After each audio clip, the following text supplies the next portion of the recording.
এখন আমরা দেখবো অমরা বিন্যাস বা প্লাসেন্টেশন। তো সবার আগে আমি তোমাদের অমরা জিনিসটা বোঝাই। এই যে দেখো, এটা হচ্ছে মায়ের পেট, হ্যাঁ। উদ্ভিদের বলো আবার মানুষের বলো একই কথা, জরায়ু আর কি মানুষের ক্ষেত্রে। সো দিস ইজ গর্ভাশয় মায়েদের ক্ষেত্রে। ওকে, এই যে দেখো এখানে কিছু টিস্যু আছে না, এই টিস্যুগুলো ধীরে ধীরে বেড়ে এখানে একটা ডিম্বক তৈরি করে। কি তৈরি করে? ডিম্বক তৈরি করে, যার ভেতরে ডিম্বাণু থাকে, অন্য অন্য জিনিস থাকে। সো এই জিনিসটাকে বলা হচ্ছে অমরা। কোনটাকে বলা হচ্ছে অমরা? এই যে এটাকে বলা হচ্ছে অমরা।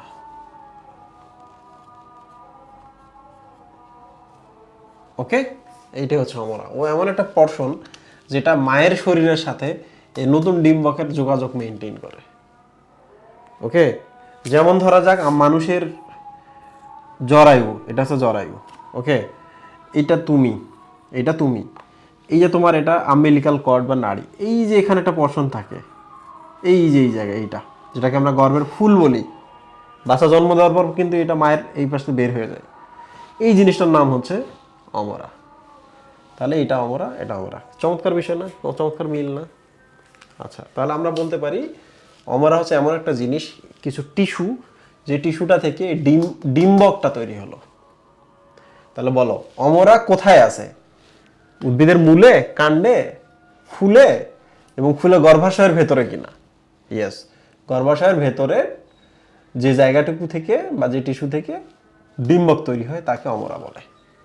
রেস্টুরেন্ট একটু দেখো, অমরাটা যদি এই দিকে থাকে, এই দিকে থাকে, মাঝখানে থাকে, নিচে থাকে, উপরে থাকে, তখন আমরা বলবো অমরাটার বিন্যাসটা এরকম। তাহলে অমরা বিন্যাস মানে কি? পজিশনটা, সে কোন জায়গাটাতে আছে, নিচে নাকি উপরে, বামে নাকি ডানে, নাকি অনেক জায়গায়। সো ওইটাই আমরা এখানে আলোচনা করতেছি। সবার আগে আমরা দেখি এইটা কিন্তু সাপেক্ষ জিনিস। ওকে, যেমন অমরটা এই যে এখানে, এখান থেকে ডিম্বক তৈরি হয়েছে। ওকে, এখান থেকে ডিম্বকটা তৈরি হয়েছে। তাহলে বলো তো অমরটা কোন জায়গায়? এই ফুলটার বেজের দিকে। বেসটা আমি কেমনে চিনলাম? যেমন এর ক্ষেত্রে বেস কোন দিকে, উপরে নাকি নিচে, বুঝতে পারতেছো না কিন্তু। এই জন্য কিন্তু আমি এই চিত্রটা দিয়েছি, মাতৃ অক্ষের চিত্রটা দিয়েছি। এই যে দিকে আছে, তাহলে এই গর্ভটার বেজ হলো এই জায়গাটা। তাহলে আমরা বলবো গর্ভাশয়ের বেজ বা নিচের দিকে থাকে, এই জন্য এটাকে বলা হয় বেজাল প্লাসেন্টেশন বা মূলীয় অমরা বিন্যাস। মূলীয় অমরা বিন্যাস মূলের দিকে থাকে। এবার তাহলে আমরা আরেকটা বলি, বলো তো শীর্ষক অমরা বিন্যাস কি? তোমরা বলবো তাহলে এই জায়গায়, এখান থেকে কি হবে? এখান থেকে ডিম্বকটা তৈরি হবে, রাইট? তাহলে এটার নাম হচ্ছে এপিক্যাল বা শীর্ষক অমরা বিন্যাস। এপিক্যাল শব্দের অর্থ হলো অ্যাপেক্স। অ্যাপেক্স মানে চূড়া। তাহলে দেখো এই উপর থেকে আসতেছে। এটা যে উপর কেমনে বুঝলাম? কারণ এই যে মাতৃ অক্ষর তুলনায় সাপেক্ষে ওইটা উপর বোঝাচ্ছে, এটা রিলেটিভ বডি।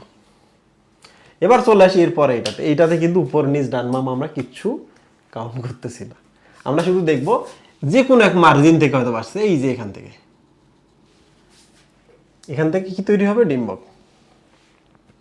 তাহলে বলো তো এটার নাম কি? মার্জিনাল বা এক প্রান্তীয় না? একটা প্রান্ত থেকে আসছে না, এটা মার্জিন থেকে আসছে না?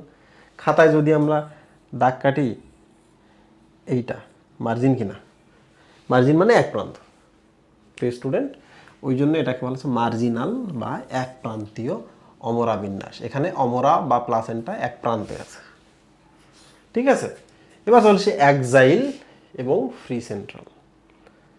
ওকে, আচ্ছা এক কাজ করি, মার্জিনালের পর আমরা হচ্ছে প্যারাইটালটা একটু দেখি। প্যারাইটালের বাংলা হচ্ছে বহুপ্রান্তীয়, তাহলে তোমার জন্য সহজ হবে। প্যারাইটালের বাংলা কি? বহুপ্রান্তীয়। এই যে দেখো, এদিক থেকেও আসছে, এদিক থেকেও আসছে, এদিক থেকেও আসছে, এদিক থেকেও আসছে। তোমরা আমাকে বলো না, এখানে এক প্রান্ত থেকে আসছে, দ্যাট ইজ মার্জিনাল। ওখানে বহু প্রান্ত থেকে আসছে, সো দ্যাট ইজ প্যারাইটাল। দুইটার মধ্যে ডিফারেন্স হলো এটা। যেমন বেজাল এপিক্যালের মধ্যে পার্থক্য হলো একটা নিচ থেকে, বেস থেকে, আর একটা অ্যাপেক্স থেকে। ঠিক তেমনি মার্জিনাল এবং প্যারাইটালের মধ্যে পার্থক্য হলো এটা একটা মার্জিন থেকে আসে, প্যারাইটালের ক্ষেত্রে বহু মার্জিন থেকে আসে, বিভিন্ন দিক থেকে আসে। সো মার্জিনালের বাংলা হচ্ছে এক প্রান্তীয়, প্যারাইটালের ক্ষেত্রে কি হবে, বহু প্রান্তীয়। ওকে, আচ্ছা, প্যারাইটাল শব্দের অর্থ মনে রাখবা প্রাচীর। প্যারাইটাল মানে হচ্ছে প্রাচীর, তাহলে প্রাচীর পুরো প্রাচীর থেকে আসছে, দেখছো, ডান। আচ্ছা, এবার আমরা চলে আসি হচ্ছে এক্সাইল এবং ফ্রি সেন্ট্রালের ক্ষেত্রে।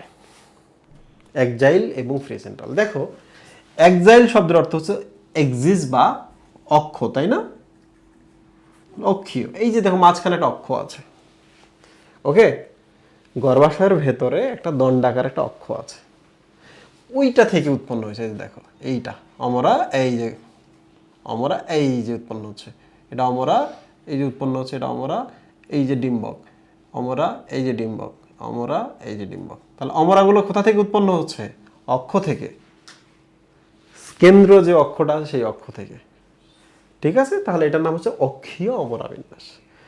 এবারও দেখো ফ্রি সেন্ট্রালটাও কিন্তু সেম, ফ্রি সেন্ট্রালটাও কেন্দ্রীয় অক্ষ থেকে উৎপন্ন হয়। তাহলে পার্থক্যটা কোন জায়গায়, ফ্রি সেন্ট্রাল, এই যে দেখো এই সেন্ট্রাল মানে কি, মধ্য, মানে অক্ষ থেকে আসা মানে তো মধ্য, একই কথা তাই না, মাঝখান থেকে আসছে। তাহলে অক্ষীয় এবং ফ্রি সেন্ট্রাল দুটোই সেম, পার্থক্য একটা জায়গায়, সেটা হলো এটাতে ফ্রি একটা ব্যাপার আছে, মুক্ত একটা ব্যাপার আছে। কি সেটা আমি দেখাচ্ছি তোমাকে। দেখো এটাকে যদি তুমি এই পাশে কাটো, এটাকে যদি এই পাশে কাটো, তাহলে দেখবা এই যে এরকম লাগবে, এই অক্ষটাই যে মাঝখানে, তাই না। এটাকে যদি তুমি কাটো এরকম লাগবে, এই দেখো অক্ষটা মাঝখানে, এই যে অক্ষটা মাঝখানে। এখন দেখো অক্ষীয়র ক্ষেত্রে এবং ফ্রি সেন্ট্রালের ক্ষেত্রে কি দেখায়। ফ্রি সেন্ট্রালের ক্ষেত্রে দেখো এই যে মিডলটা হলো ব্ল্যাক কালার দিয়ে এইটা, তাই না, মিডলটা হলো এইটা। দেখো এখান থেকে উৎপন্ন হচ্ছে অমরাটা, এই যে অমরা উৎপন্ন হচ্ছে, এই যে অমরা উৎপন্ন হচ্ছে, এই দেখো ডিম্বক, অমরা উৎপন্ন হচ্ছে, এই যে ডিম্বক, অমরা ডিম্বক, অমরা ডিম্বক। দেখো এর সাথে এর সাথে এর সাথে এর সাথে এর সাথে সবাই মিলে মুক্ত অবস্থায় আছে, কেউ কারোর সাথে, হ্যাঁ সবাই মুক্ত অবস্থায় আছে, কেউ আলাদা করে বন্দি অবস্থায় নাই, যে তোমরা দুইজন এক ঘরে থাকবা, তোমরা দুইজন আরেক ঘরে থাকবে, এরকম ব্যাপার নাই। তাহলে ফ্রি সেন্ট্রাল শব্দের অর্থ হলো সেন্ট্রাল পর্শন বা অক্ষ থেকেই আসবে, বাট কোনো সেপারেটর থাকবে না। সেপারেটর জিনিসটা বুঝতে হলে পরের ছবিটা দেখতে হবে। এই যে এইটাতে দেখো, এই যে ডিম্বক ডিম্বক, এই যে অমরা অমরা ডিম্বক ডিম্বক, অমরা অমরা ডিম্বক ডিম্বক। এবার দেখো কি দেখবা, মধ্য অক্ষ থেকে এই যে দেখছো এদেরকে আলাদা করা হয়েছে, দেখছো। তাহলে এক্সাইল এবং ফ্রি সেন্ট্রালের মধ্যে পার্থক্য কি, এক্সাইল মানে এটাও সেন্ট্রাল অ্যাক্সিস থেকে উৎপন্ন হয়েছে, মধ্য অক্ষ থেকে। ফ্রি সেন্ট্রালের এটাও দেখো মধ্য অক্ষ থেকে উৎপন্ন হয়েছে, বাট এইটাতে কি আছে, ফ্রি আছে। ফ্রি মানে এই গর্ভাশয়টার কোনো প্রকোষ্ঠ নাই, আলাদা আলাদা চেম্বার নাই। বাট এক্সাইলের ক্ষেত্রে দেখো এই যে চেম্বার, এই চেম্বার, এই চেম্বার, আলাদা আলাদা তিনটা চেম্বার আছে, ঠিক আছে। তাহলে এই দুইটার মধ্যে পার্থক্য কিন্তু এটা মাথায় রাখতে হবে, দুইটাতেই মূল অক্ষ থেকে উৎপন্ন হয়, কিন্তু এইটাতে কি হচ্ছে প্রকোষ্ঠে বিভক্ত, এটা প্রকোষ্ঠে বিভক্ত না, ডান। এখন আমরা চলে আসি সুপারফিশিয়ালে। ওকে, দেখো সুপারফিশিয়ালের বাংলা হচ্ছে গাত্রীয়, আরো সহজ করে বললো নট ডিপ, পানির গায়ে গায়ে যদি তুমি থাকো দ্যাট ইজ গাত্রীয়। ডিপ সুপারফিশিয়াল পরস্পর কিন্তু সিনোনিম অ্যান্টোনিম আর কি। ডিপ মানে অনেক গভীরে, পানির কথা চিন্তা করো তো, পানির তল দেশে কি তাহলে ডিপ, পানির উপরটা তাহলে সুপারফিশিয়াল, পানির গা গা, রাইট।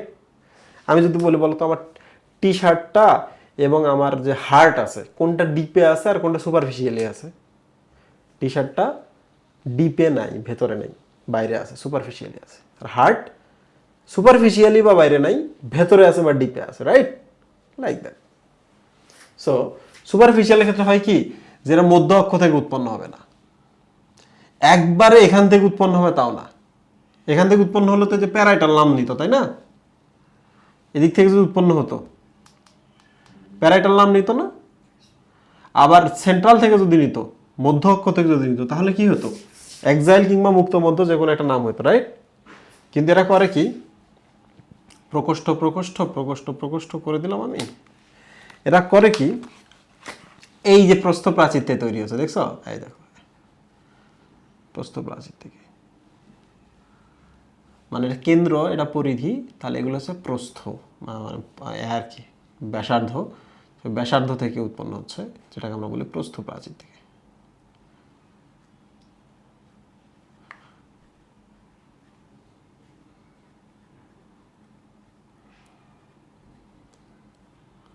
তোমরা নিশ্চয় বুঝতে পারছো। আমি আরো সহজ করে বলি যে কোন জায়গায় কোনটা আছে, এবং উদাহরণগুলো আমি তোমাদের এখন দেওয়া শুরু করি। সেটা হলো বেজাল এবং এপিক্যালের মধ্যে এই এই অংশটা থাকবে। বেজালের ক্ষেত্রে নিচ থেকে এই যে অমরা, এই যে পোর্শনটা, এপিক্যালের ক্ষেত্রে এই যে অমরাটা, অমরা থেকে ডিম্বক উৎপন্ন হয়, অমরা থেকে ডিম্বক উৎপন্ন হয়, রাইট? মনে রাখবা কিভাবে, দেখো শীর্ষক এভাবে মনে রাখবা, শীর্ষধ্বনিরা লালে লাল, করোনার সময় ধ্বনিরা আরো ধনী হয়েছে, লালে লাল, শীর্ষধ্বনিরা লালে লাল, ধনিরা থেকে ধনিয়া, লালেতে লাল পাতা, ধনিয়া লাল পাতা, ডান? আচ্ছা, এবার চলে আসে বেজাল বা মূলীয়। ঠিক আছে, দেখো আমাদের মূল চিন্তাধারা কি থাকে, আমাদের মূল চিন্তা কি থাকে? তিন কালে সুধা পান করা, রাইট? সুধা পান করা মানে মধুপান করা, এই ধরনের আমরা ধরে নিতে পারি।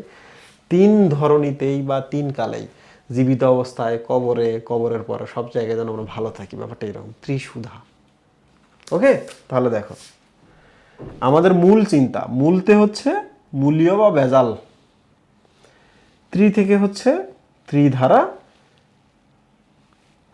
সুতে হচ্ছে সূর্যমুখী, ধা থেকে হচ্ছে ধান, ধান সূর্যমুখী ত্রিধারা।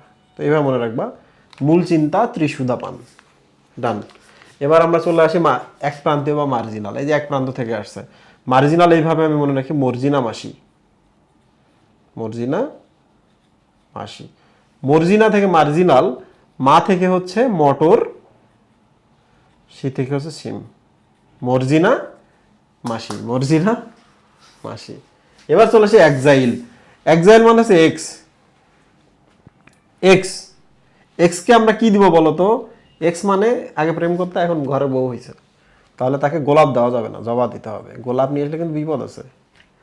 কার জন্য নিয়ে গেছিল, দিতে পারো না, আবার জন্য বাসায় নিয়ে এসছো, জবা দিতে হবে। বাসায় এসে একটা জবা নিয়ে এসে চুলের পাশে দিলে খুব খুশি। ওকে, তাহলে বলো এক্স কে কি দিব? জবা দিব।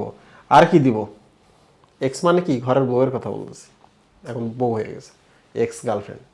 তো একটা জিনিস খেয়াল করো, এক্সকে জবা দিব, শুধু জবা ফুল ভালোবাসা দিয়ে সংসার চললে চলে না, খানা দিতে হবে। তাহলে মাঝে মাঝে ঢেঁড়স নিয়ে আসতে হবে রান্না বান্নার জন্য। এক্স মানে হচ্ছে ঘরের বউ, ঘরের বউ মানে হচ্ছে ফিমেল, ফিমেল মানে লেডিস, লেডিস মানে লেডিস ফিঙ্গার, লেডিস ফিঙ্গার মানে ঢেঁড়স, সিম্পল। তাহলে এক্সকে আমরা কি দিব? ঘরের বউকে আমরা জবা ফুল দিব আর ঢেঁড়স দিব রান্নার জন্য, শেষ।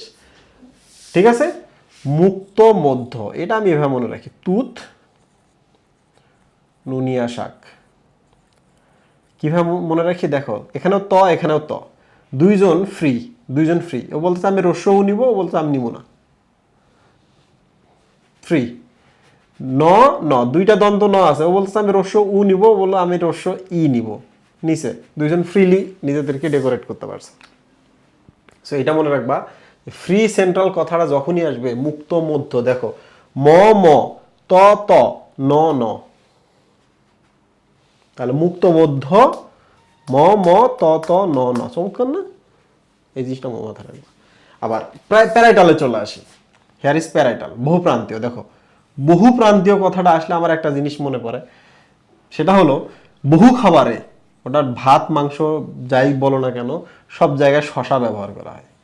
তাহলে বহু প্রান্তীয় কথাটা আসলেই বহু খাবারে, সব খাবারে, পান্তা ভাত থেকে শুরু করে বিরিয়ানি, পোলাও, কোরমা, সব জায়গায় শশা ব্যবহার করা হচ্ছে।